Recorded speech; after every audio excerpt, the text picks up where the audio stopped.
wasn't a clash of empires, but a collision of human lives.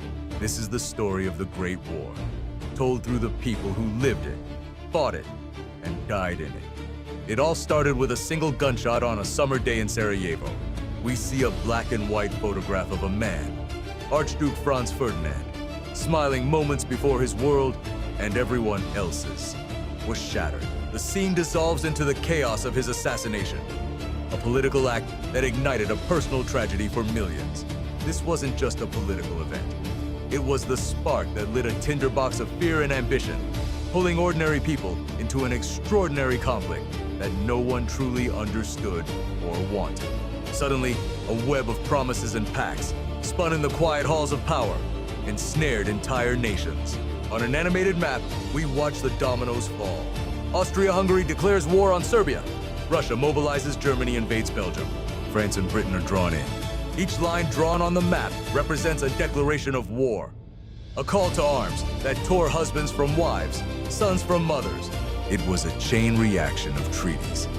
But for the people on the ground, it was a terrifying and unstoppable tide, pulling them away from their homes and towards an unknown fate on the battlefield. The heart of the war was in the trenches, a muddy, miserable world carved into the European landscape.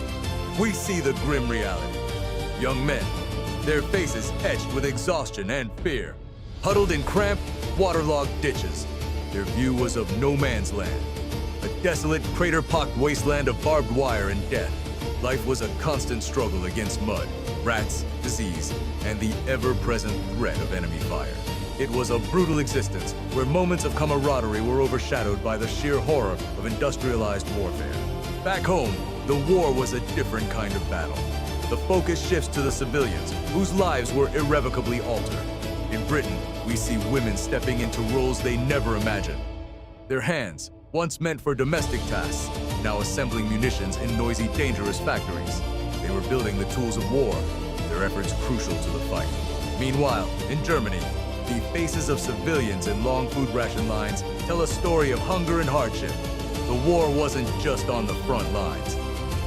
It was in every home, in every stomach, on every street corner. The conflict soon bled across the globe, becoming a true world war.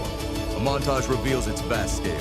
Fresh-faced American soldiers, the Doughboys, are seen arriving in Europe, bringing new hope to the exhausted Allies.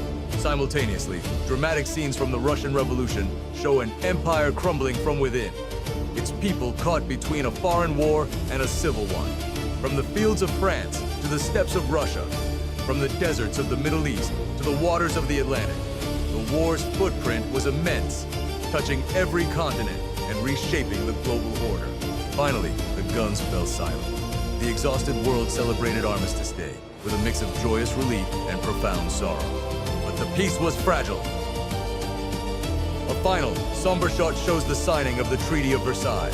The leaders redrew the map of Europe, but the treaty's harsh terms planted the seeds of future conflict, leaving a legacy of bitterness and unresolved grief. The war to end all wars was over, but its human cost would echo for generations to come.